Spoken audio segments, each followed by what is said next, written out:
The Tom Woods Show, episode 705. Prepare to set fire to the index card of allowable opinion. Your daily dose of liberty education starts here. The Tom Woods Show. If you're a homeschooling parent and you're tired of running yourself ragged, then check out the self-taught Ron Paul curriculum. And check it out through my special link where you get 3 free bonuses totaling $160. My special link? RonPaulHomeschool.com. Hello, everybody. Tom Woods here. I am now back from Auburn, Alabama, where the Mises Institute is. Had a tremendous week there. Awful lot of fun. I was hoping to do an episode. I was hoping to do 705 while I was there and have that be last Friday's episode, and it just never quite worked out. I was just constantly on call, or there was something going on, or I was being interviewed, or one thing or another. So, and plus finding a quiet spot when there are a couple of hundred people at the Mises Institute is a little tricky. So I'm afraid I was not able to do one for Friday, but we're back to normal here. I think we're finally really back to normal, and I'm going to be able to do a whole bunch of episodes all at once and start releasing them. So sorry about the lack of a Friday episode, but I hope this one will make up for it. It's actually my birthday, by the way. As I record this, August 1st, 2016. I turned 44 today. There you go. All right, what I want to do for today's episode, tomorrow I've got a real zingy one. Should be a lot of fun. Better not tell you just yet to make sure it goes through. I don't want to get your hopes up and then disappoint you, but it's going to be a fun one. But today we got a fun one too. And this is the opening talk I gave at the Mises University program. This is the week-long program for college students that the Mises Institute puts on that was very important in my own intellectual development, and it's always a great time, very intense, and I gave the opening talk. Now, I've missed the opening talk as I haven't been able to attend the past couple of years, so I'd been giving that 2 years in a row, and then as soon as I was able to come back again, they had me do the opening talk on last Sunday for this year's Mises University, and they said that the general topic should be something having to do with the election and the Austrian school, so maybe an Austrian perspective on things. So that's what I did, and I'll tell you that in between the move and everything else, and then suddenly zipping, out of town for a week, I was completely discombobulated, and I was not able to prepare it, with much. I didn't have much time to prepare. Let's put it that way. It's a long story. And then when we got there, I forgot the suitcase for a couple of the kids, so I had to take them out and buy new clothes, and what a horror show. So I had almost no time whatsoever to map anything out. So it's a miracle that this thing occurred at all. But as I look back on it, I think as a matter of fact, I think it came out okay. So I'm trying to think if there be anything on the show notes page you might want to look at. Yeah, probably some fun stuff related to the two topics. The two topics being Trump and Clinton, primarily. And by the way, I did intend to mention Gary Johnson. People said at the end, why didn't you talk about Gary Johnson? I meant to. I actually have it in my notes. I had Trump, Johnson, Clinton. And while I was talking, I looked at my notes and I thought, well, that's dumb to put Johnson in between. Why don't we talk about Trump and Clinton and then talk about Gary Johnson after I've talked about the two major party candidates? So I did that, but by the time I got onto the second page, I'd forgotten what I had jotted down on the first page, and there's no Gary Johnson. So I would have said something about him, and I didn't. But I hope you enjoy this particular talk, and here we go. All right, well, this is the first time in several years that I've been able to be here for the entirety of Mises U. It is my favorite week of the year. Joe just said it was his favorite week of the year. It's the best week you can imagine. Bob Murphy and I have even coined an expression, post-Mises U depression. That's what you get at the barbecue on Saturday, unless you win one of the cash prizes, in which case you're in quite cheerful spirits. At dinner tonight, I was asking people how they came to find out about Mises University. I myself found out about it in a very, very old-fashioned way. I saw it advertised in a print magazine.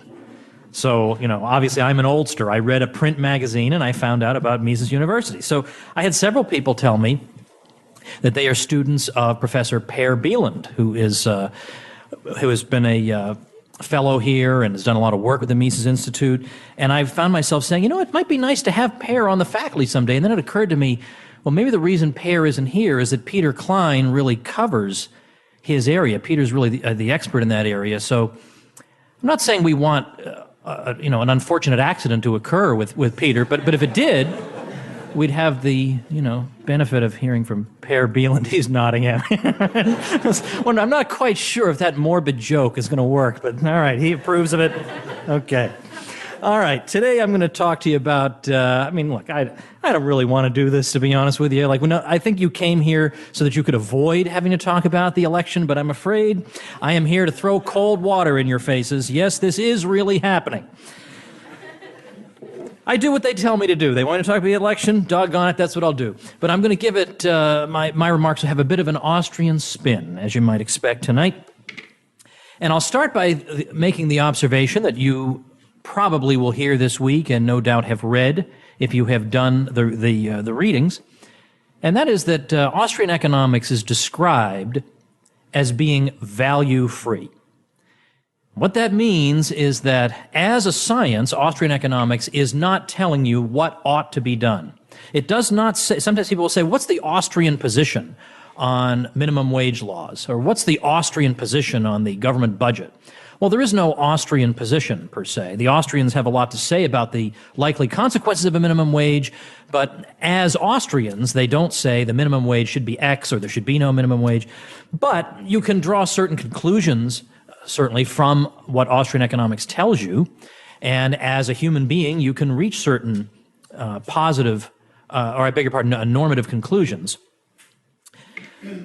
However, I gave a talk here several years ago, it was the opening talk, in which I said that you can, in fact, derive some useful insights from the positive statements of the Austrian school, that if they don't quite compel you to certain moral conclusions, they come pretty darn close. And it seems to me that all you need to do is study Austrian economics and then insert the fairly non-controversial proposition that human welfare is a good thing. And Austrian economics plus human welfare is a good thing does draw you some conclusions. But there are other conclusions as well that we can draw, and for these I begin with the following. If you were to read Murray Rothbard's book, Man, Economy, and State, how many of you have read that book? Okay, great. How many of you are lying about that just now when you raised your hand? Okay, all right, good. Now, if you read Man, Economy, and State, which, by the way, there's controversy about whether you should read Man, Economy, and State before or after Human Action. I'm a beforist. I've been a beforist for a long time, but just because I think of the layout and it's the vocabulary and in some ways the elegant simplicity of the presentation, I would go with Rothbard first. Some week we'll have a debate between the beforists and the afterists, but I'm telling you, I'm right on this. Read Rothbard first, and then you read Mises. It doesn't seem so bad. But when you read Man, Economy, and State, what kind of a picture is painted for you in that book? The picture that's painted is an elegant structure. The picture that Rothbard paints, for example, in his chapters on production theory, is a picture of an extraordinary lattice work of exchange and prices and buying and selling and interest rates that all works together harmoniously to produce the tremendous array of goods and services we see around us. And we see that there are higher and lower order stages of production. You've no doubt read about this so far. And the interaction between these stages is coordinated, but there's no person who's in charge of all the stages ordering anybody around. And yet, interest rates and prices and the utility that people derive from the finished consumer goods, all these things are working together to yield you this tremendous structured production that just operates on its own. It does not need central direction. Moreover, where do these prices of what we call the higher order goods come from? A lot of times people will say, the price of your toothbrush or your new hat or your steak dinner, these things come from their costs of production. Well, that's not what we believe, so if you were writing that down, cross that out, because we believe the opposite of that. Where in fact, where do these so-called costs of production, where do they come from? Because simply to say, well, this good, we can explain its price by the cost of production. Well, where do those costs come from? Blank out. Where do the costs come from? Well, it turns out that we believe in a reverse imputation when we talk about factor pricing. That is to say, first you have the consumer who wants things and who gains value from certain things. And the consumer who desires some particular good or a whole array of goods is, without realizing it, helping to determine the prices of the factors of production that will go into producing that consumer good. And we can understand this point probably most easily if we think in terms of, and this is right out of Menger's principles, we think of a capital good that can produce only one consumer good. And then let's say the demand for that consumer good drops to zero. Like everybody becomes convinced that it's poison and they don't consume it anymore. Demand drops completely. There's no more demand. But so that we see that correspondingly the same thing would happen for that capital good, because that capital good can only produce this one thing that nobody wants. Nobody wants the capital good either. So its zero is imputed from the directly and very clearly and obviously from the consumer goods zero. But again, note that this is all happening without anybody setting prices or giving people questionnaires or running surveys or asking people about the intensity with which they desire certain things. None of that. This all just happens. We could say the same about interest rates, which coordinate production across time and reflect the social rate of time preference, which will be talked about a great deal this week. And these, again, occur spontaneously, as do prices themselves, which occur in the ordinary process of buying and selling. Likewise, money itself emerges on its own. This is one of the important points in Mises' book, The Theory of Money and Credit, 1912. In that book, Mises is trying to respond to what we might call the state theory of money, by which money emerges by some kind of state fiat. But it was Mises' contention that money does not, in fact, emerge in that way and cannot emerge in that way, and rather emerges within the voluntary sector of society. It emerges little by little. When you're in the condition of barter, people realize that the condition of barter is unsatisfactory. No doubt you've heard this line of argument. People find that unsatisfactory. They find that they can achieve their ends more effectively if they settle upon some kind of more generally marketable good that people people like.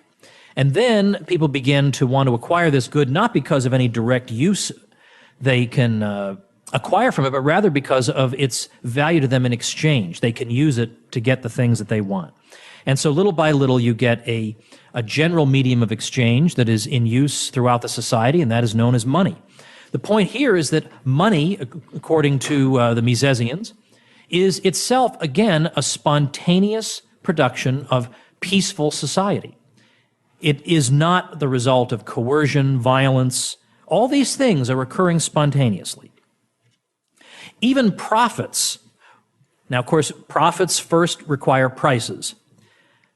But profits, the profit and loss system, that system is the system by which we make sure that the scarce resources in society are directed toward their most value-productive ends. And entrepreneurs can use profit and loss to decide what processes of production ought to be continued or discontinued, or maybe there should be some different type of production process substituted for another one because this one is too expensive and the inputs are more heavily demanded elsewhere. It's because of the profit and loss system that these calculations become possible. And these calculations are essential to human well-being because when you consider the virtually infinite array of possible input combinations, and the vast majority of these are completely ludicrous from the point of view of economy and economizing, well, we see the importance of profits.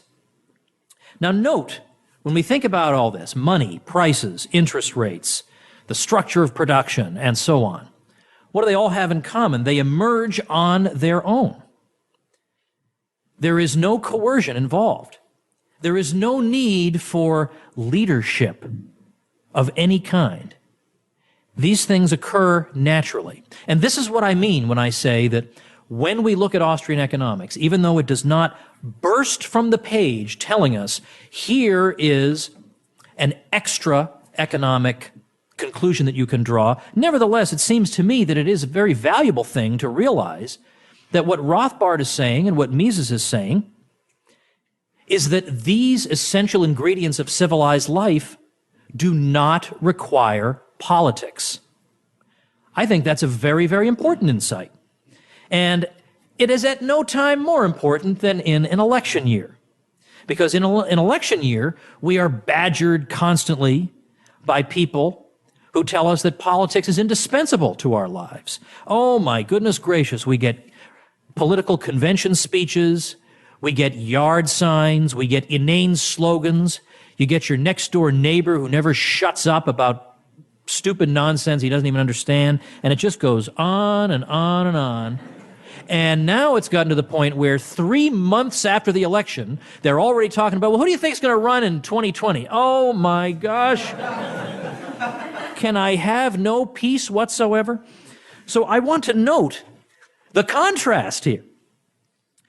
Anytime I hear the word leadership, what we need is great leadership, or we need somebody who knows how to govern. Oh my gosh, especially coming from conservatives. They're the worst with this. I expect that from the left. Of course, the left are totalitarians. They want to run your life and throw you in a concentration camp. I expect that. But with the right, for these people to talk about, we need somebody who's ready to govern. What does that mean? What does that mean? Why do you feel so inadequate about your own life that you can't accomplish anything unless somebody is governing or telling you what to do or shouting through a bullhorn or exerting leadership? Why don't you just do something productive for once and shut up about leadership?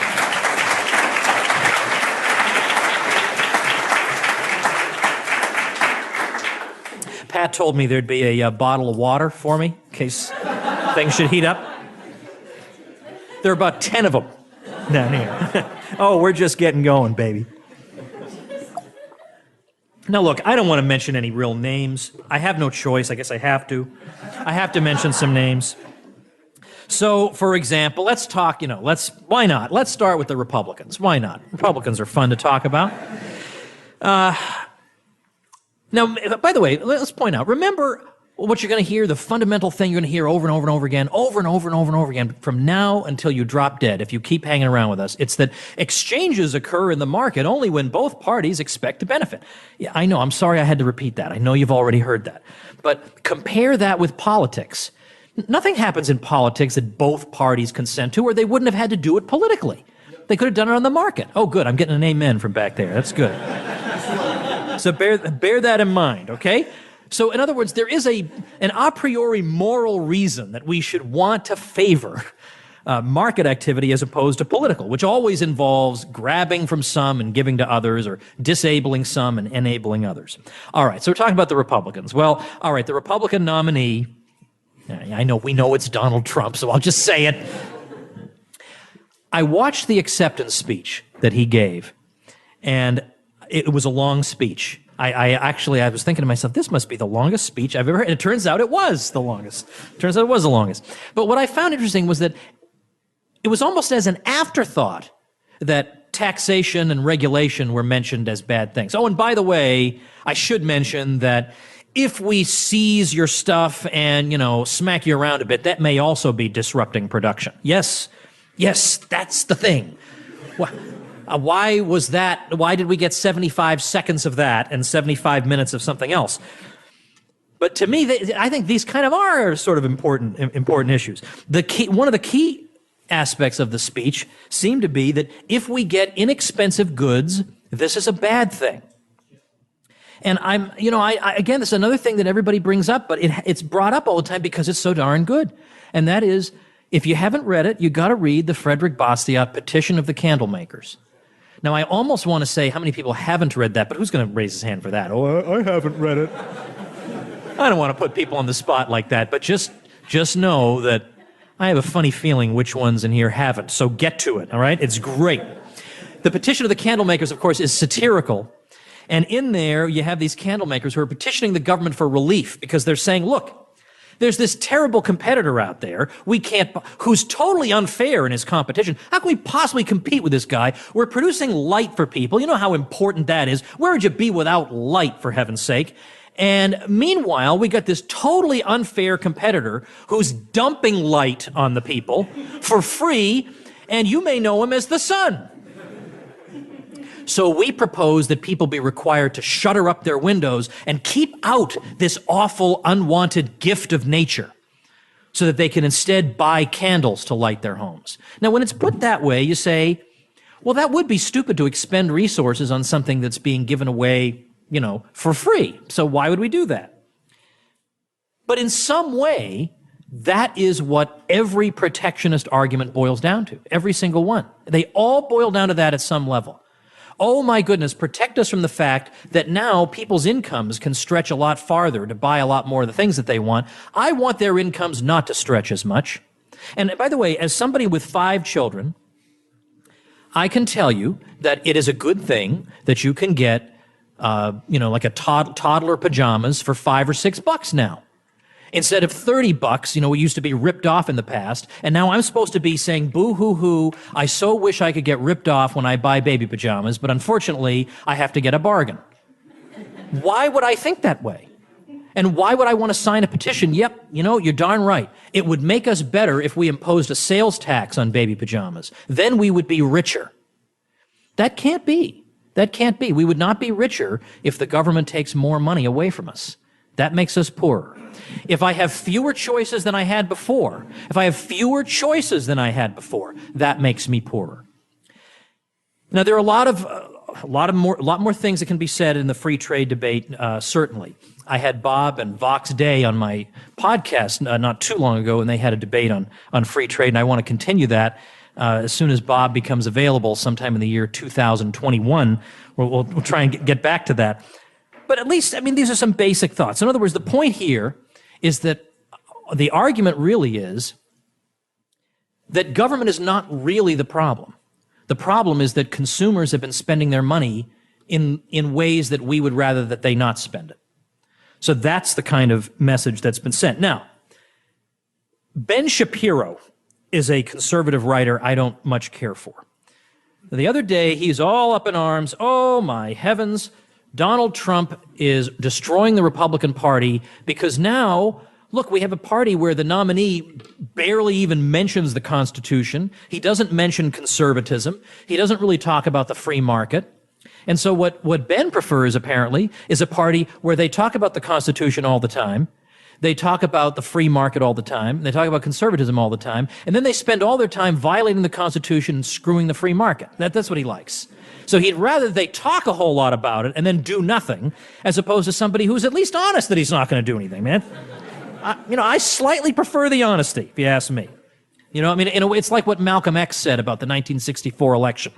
He says he prefers Goldwater because at least Goldwater is up front with him, whereas Lyndon Johnson is obviously a snake who's never going to tell you the truth. So, all right, well, I'll take that. All right, and then the basic message is we need different people in charge, because the other people in charge haven't done it right. Okay, but maybe the problem is the it that they're doing. Maybe we don't need people doing this it to start with. And in particular, if I need people doing that it, they would not be Newt Gingrich, Chris Christie, or Rudy Giuliani. They wouldn't. Those would not be the first people I would think of for anything, except world's most annoying people. Although I will say, Chris Christie taking down Marco Rubio, I can forgive a lot for somebody who could do that. I can forgive a lot. All right, let's talk about the other person in the other major party. Say a little something about Hillary Clinton. I have no idea what she's even saying in her speeches because I don't watch them. I'm sure you have not watched a Hillary Clinton speech. And I'd love to say I sat down and watched one for you, but, the Mises Institute couldn't possibly pay me enough to do that. So I went to her website. Yeah. We have this filtering software so the kids don't do anything bad on the internet, and this is going to come up in the reports. You went to the HillaryClinton.com website. And I'll have to say, no, that wasn't the kids, that was me. I went to the Hillary Clinton website. So I just thought, all right, let's just see what she's saying, what's she talking about. Now, the thing is, you have to bear in mind, You can't always assume that what they say they're going to do is what they're going to do. I mean, to some extent, she's probably just trying to get some of the Bernie Sanders voters. But on the other hand, don't ever forget Horton's Law. Horton's Law, please write this down. It's from 1840. I made that up. It's from like 2016.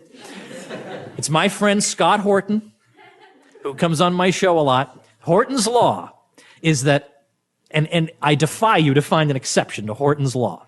Apodictically true. It is that when a politician makes promises, you can be certain he will keep all the bad ones and forget about all the good ones. Okay? So when Hillary Clinton promises she's going to do these things, I pretty much take her word for it. Okay? So for example, she wants to raise the minimum wage. Now, we're all tired of hearing about the minimum wage. It's been argued to death, right?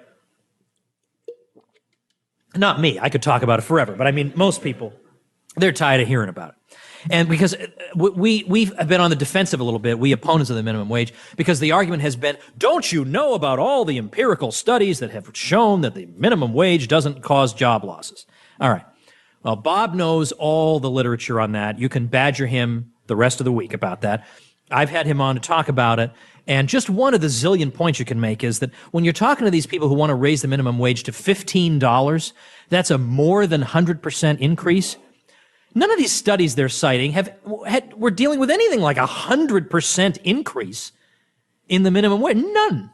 So none of them even apply to this whole fight for 15 thing. Now, I don't know that Hillary Clinton has come out expressly for fight for 15. What I do know is I saw a Facebook meme. This is where I get a lot of my news, by the way. I saw a Facebook meme with a young woman holding a megaphone outside a McDonald's. And the quotation beneath her reads as follows. I've worked at McDonald's for 8 years and never gotten a raise. That's why I fight for 15. All right. Now we're going to take that apart. Here is my translation of that. You ready? I've worked at an entry-level job for 8 years and haven't gotten a raise. Also, during that 8 years, I haven't been able to find a single solitary employer willing to pay me one dime more. So you'd think I'd at least appreciate the one place on earth willing to employ me. But instead, I'm shouting through this bullhorn. I'm going to continue. Oh, good.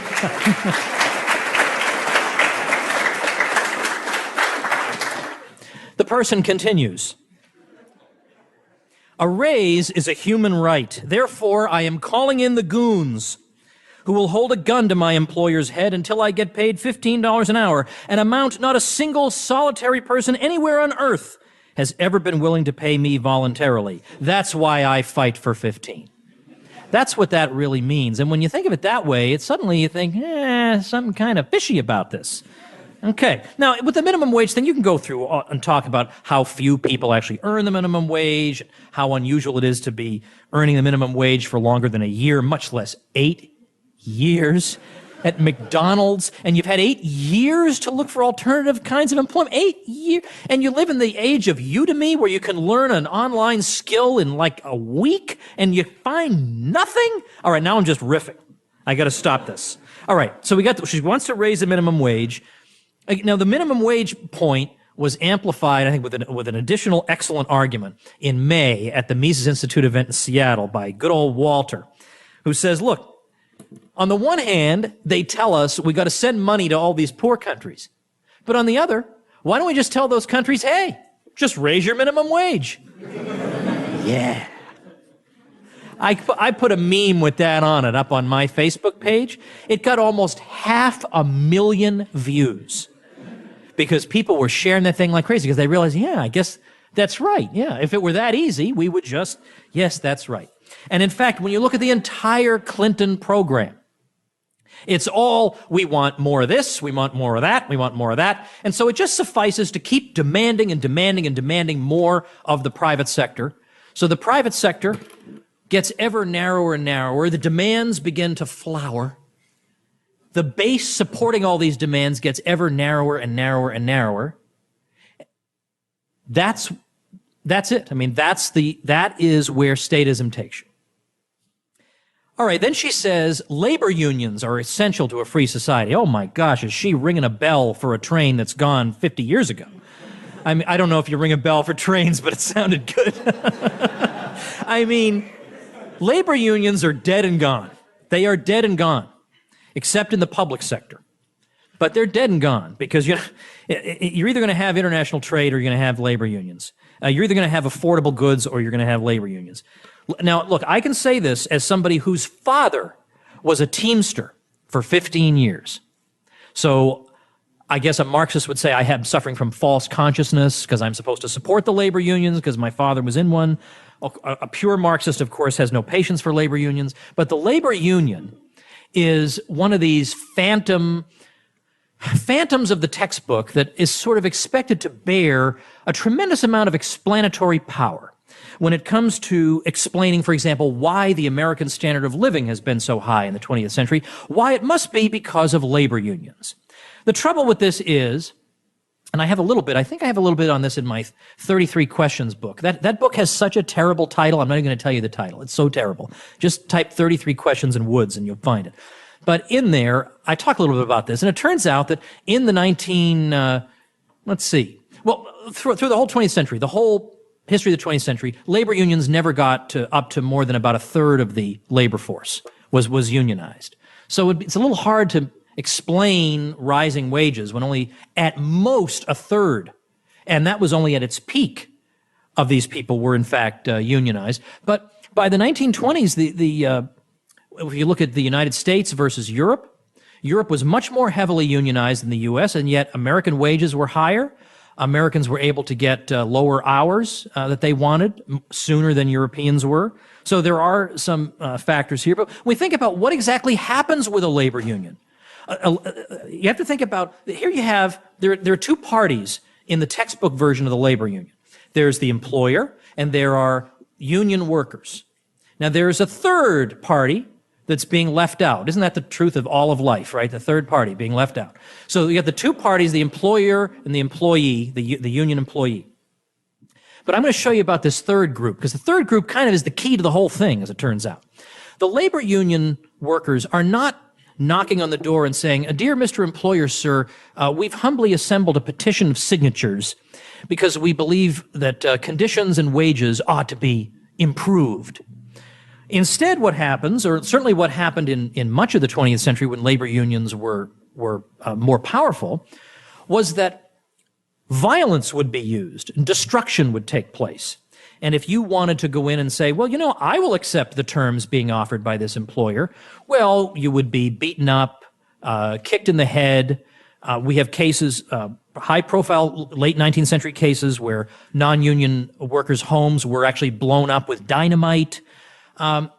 So that part of the story generally doesn't show up in your textbook. They talk about, you memorize the name Samuel Gompers, and you write down American Federation of Labor, but you don't learn about people having their limbs blown off, or brickbats being hurled at people, or broken glass, because then the story isn't quite as much fun to tell. So that's just out. So what in fact does happen, through intimidation of one form or another, and let's face it. I mean, the state is conniving at this because the state's police will not intervene to stop what's going on. So they get the employer to raise the wage.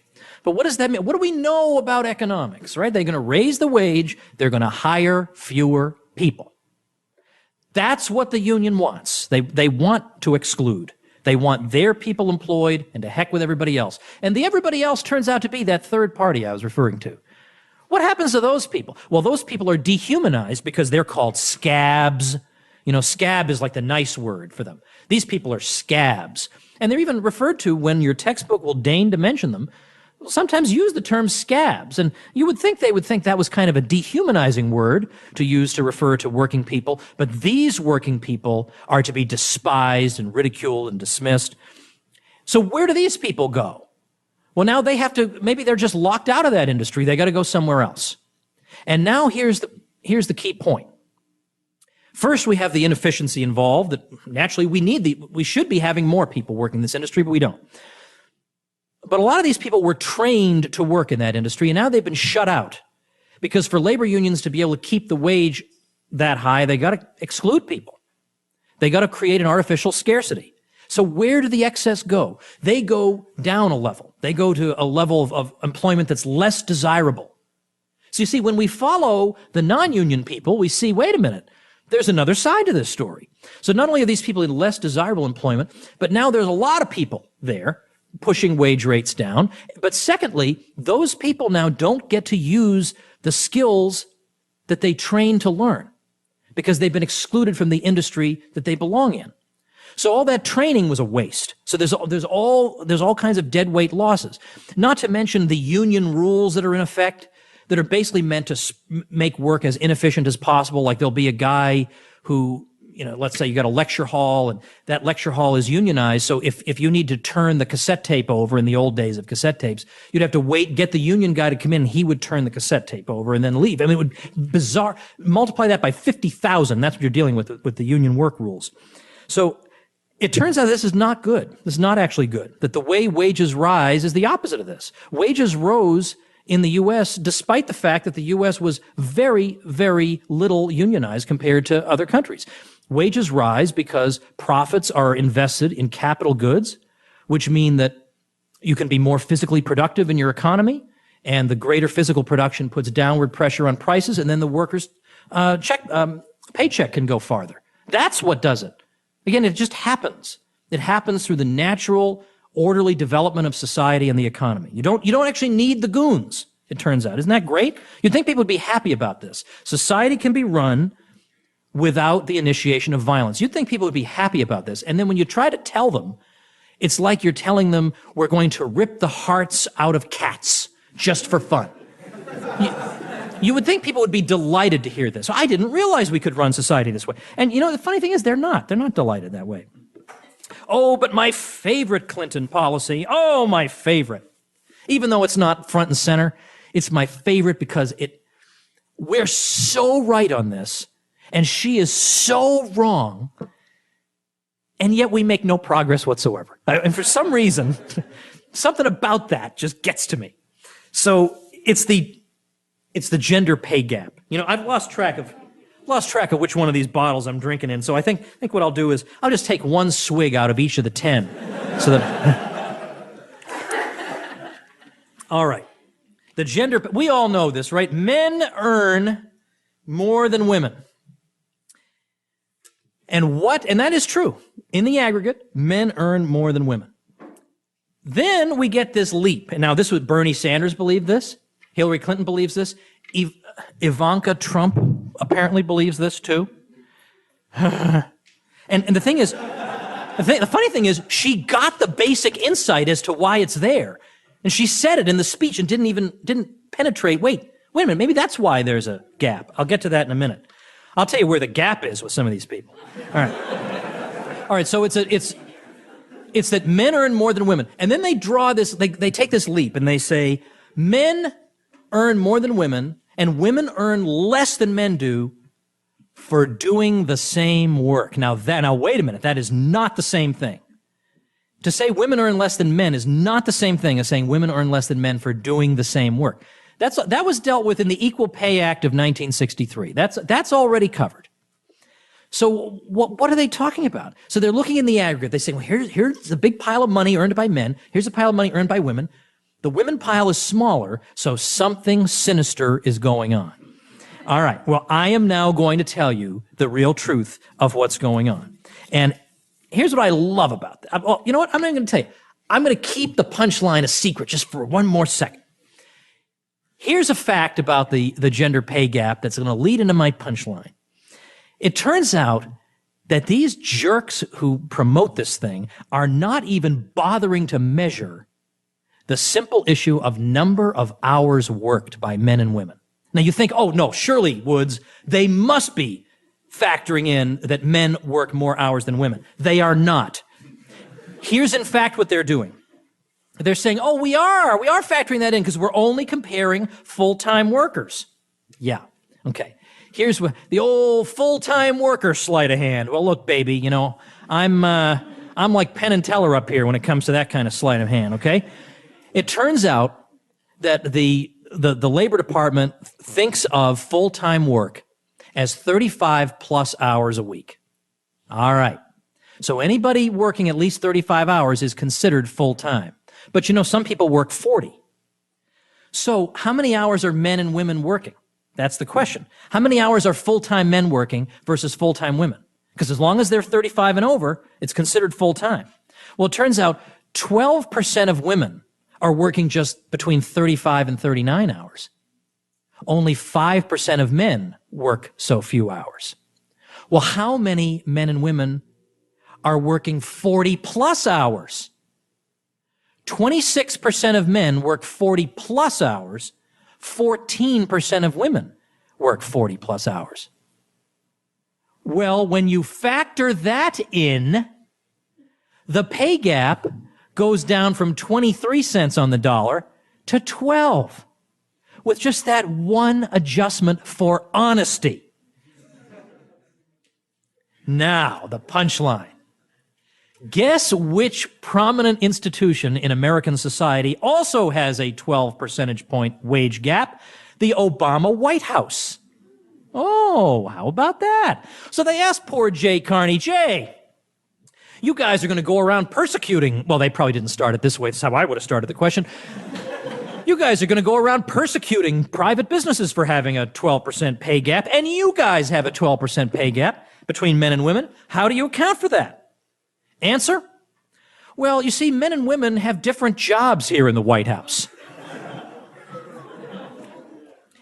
Do you think a private employer would be allowed to give that particular answer? But of course, that's the whole thing, right? So for instance, it's not enough to say, boy, it seems like Asian PhDs earn more than black PhDs, so there must be a pro-Asian, anti-black bias. Well, how about asking, what are the PhDs in? If you are getting, now it turns out that more than half of black PhDs are in education. This is a very low-paying field. We all know that. But the Asian PhDs tend to be in chemistry, engineering, etc. So when you look at that, you say, oh, well, okay, of course that makes sense. Don't compare apples and oranges. Well, likewise, the experiences of men and women are like apples and oranges because in the case of women, they have the possibility of childbirth, which will interrupt your career for an extended period of time. So there are some career choices that will be less appealing to women because it'll be harder to jump back in. If you're out of the workforce for 5 years, there are some fields where your knowledge will be, if not obsolete, then very, very much out of date.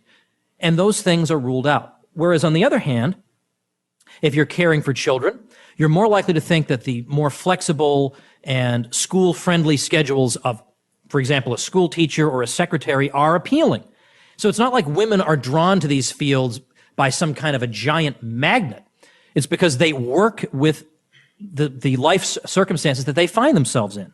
And so Ivanka Trump actually, she said that. She said, mothers have a particularly difficult time in this regard. But this is why. It's because they're mothers, not because there's anything sinister going on. Because all you have to do is look at never married women and never married men. And there is essentially no pay gap there. How about that? So, there it is. All right. So now you know. There's no pay gap.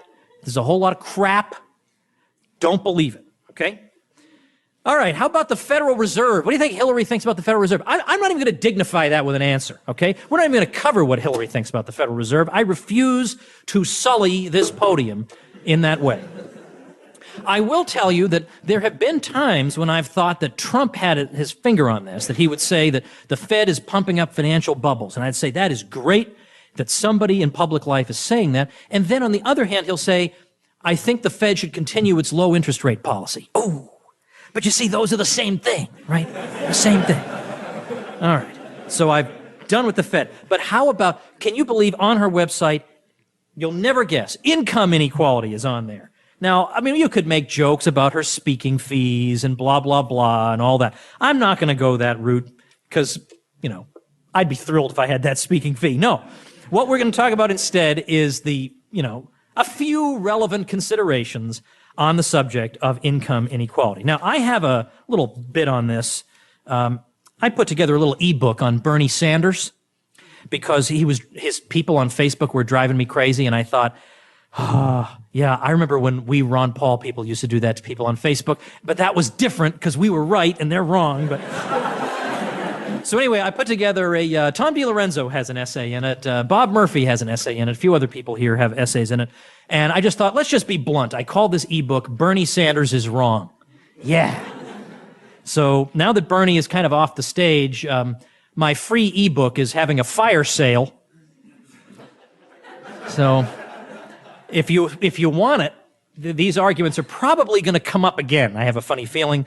All you have to do is text to the number 33444.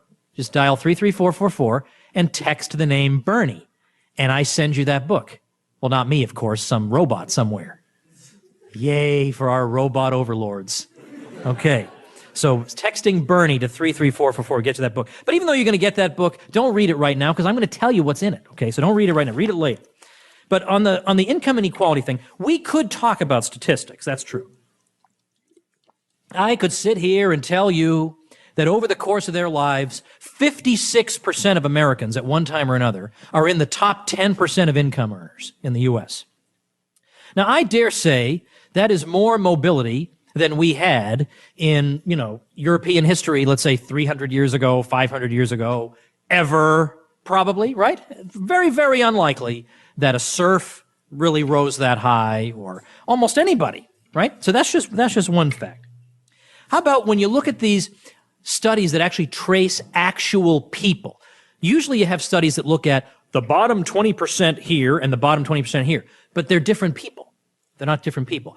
Joe Schmo, who was in the bottom 20% in 1996, Joe's in another one in 2005. That's the study I want to follow. Where did Joe go? What happened to Joe? The bottom 20%, they actually did a study. Bottom 20% in the decade 1996-2005. But by the end of that decade, the bottom 20%, their incomes had nearly doubled. And the top income group saw their incomes fall by 26%. Now, that's not what we usually hear.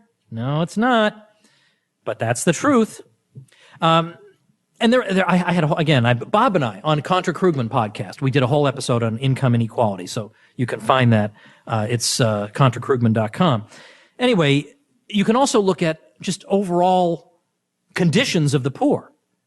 Because, Rothbard used to have this example, he would say that eventually only a lunatic would care about income inequality. If it turned out that I have 7 yachts and you have only 5 and you're still complaining, there's something the matter with you, okay? Just quit it. Enjoy your yachts and live out your happy life. So it is worthwhile just to think about the absolute standard of how the poor are living.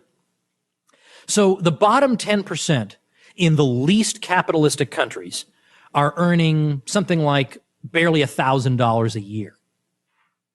Whereas in the most capitalistic countries, and this, it's hard to measure this, but you can kind of figure it out, the bottom 10% are earning about $11,000 a year.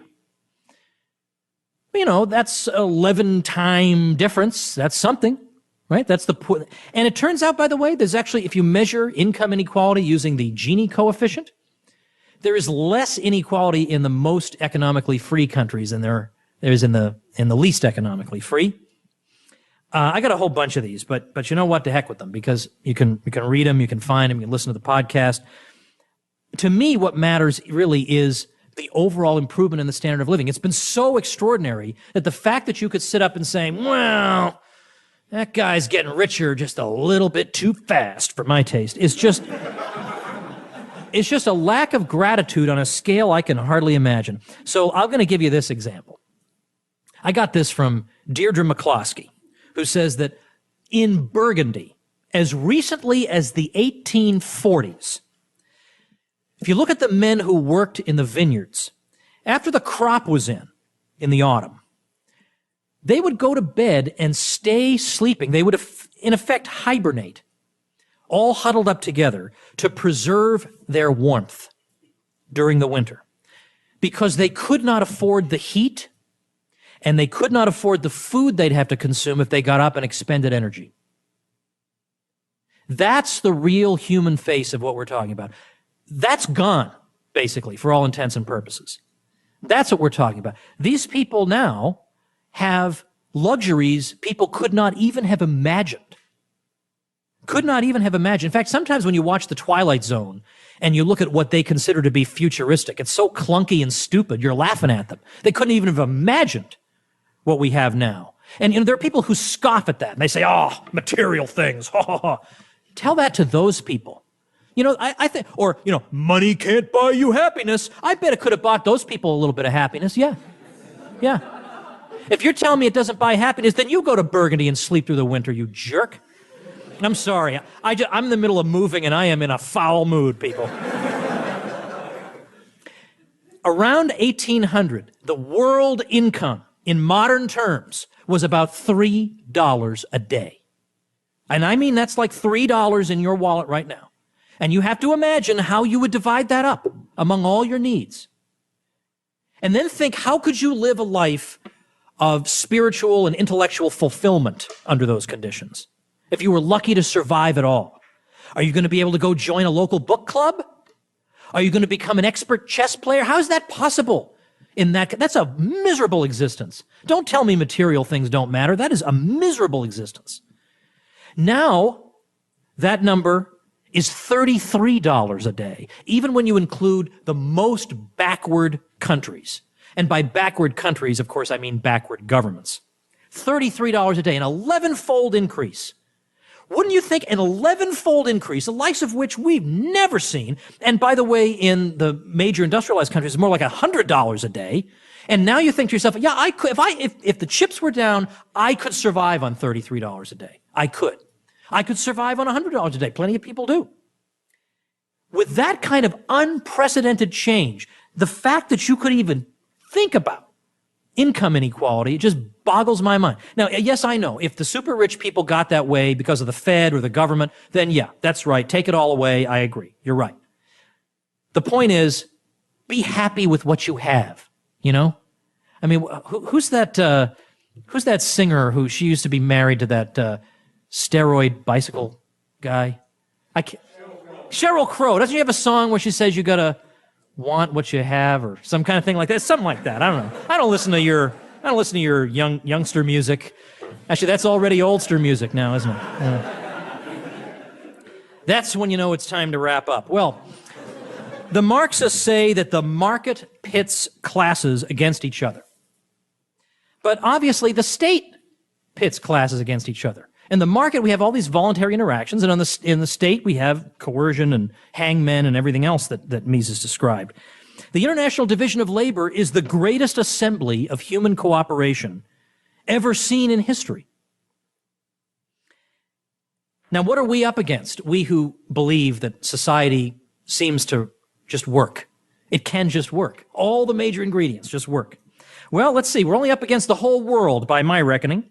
We're up against the politicians who exist in order to contradict us on this point. We're up against the media. We're up against the media and the movies, which can find all kinds of private sector villains, but never a government villain, unless he's a sort of free market guy. But then they never quite get the free market guy right. Like on that show Family Ties in the 80s. Alex Keaton was supposed to be the conservative, and he's got a portrait of Nixon by his bed. They don't even get what a young Republican would. At least I knew young Republicans. None of them had a Nixon. I mean, they were not good for other reasons, but at least they were better than that. You're up against the schools that exist to say, hey, where would you be without all the without the political class? So we are very much the underdog. But you know what? People love the underdog, and the underdog surprises you once in a while. And among underdogs, the Institute has been an underdog. The Institute does not have billionaire donors. It's not located in Washington, D.C., thank heavens. It does not get, invitations from government officials, nor does it extend any. And yet, it goes to show that if you quietly and diligently do your work and stay faithful, things happen. Now, my advice to you this week is to work and pay attention. You'll be tempted to check your email, check your Twitter feed, and I'm begging you not to do that. Get your questions answered in person by this faculty. This is a lot of fun this week, no question about it. But we're also doing something very serious here. We're training the next generation of dissident intellectuals, people who will communicate and build upon these great ideas. So let your efforts be worthy of the great tradition of scholarship represented here. You know, whenever I hear the expression the children are our future, for some reason that sends a chill up my spine. I'm not exactly sure why. But if those of you in this room are our future, well, then we can look forward to it with confidence. Thank you.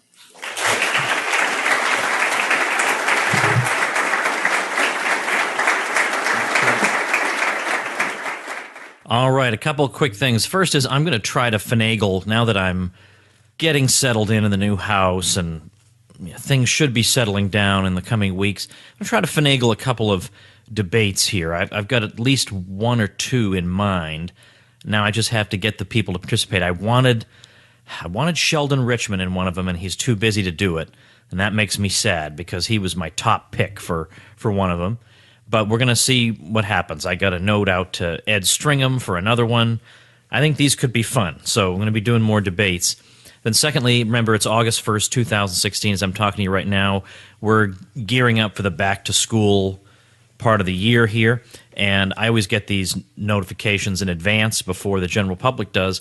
Our buddies over at Rocket Languages are doing a 60% off sale with a back-to-school theme on their language courses, and they're good language courses, relatively inexpensive, are very, very price competitive, very good quality, makes it easy, even enjoyable, dare I say, to learn a language. And they're doing this starting 12:01 a.m. Eastern Time, August 5th. That's Friday of this week. So these courses go quickly. The first 1,000 courses will be 60% off. By morning, it'll be down to 500. So set your alarm for 12:01 a.m. Eastern Time on this Friday and grab yourself a course through tomwoods.com/rocket. All right, so tomorrow's going to be a juicy one if I can make it work. So that's all I'm going to say. I'll say no more. Check out the episode tomorrow, 7:06, and if it's awesome, then you know it's the one I was talking about. Thanks for listening. Become a smarter libertarian in just 30 minutes a day. Visit TomWoods.com to subscribe to the show for free, and we'll see you next time.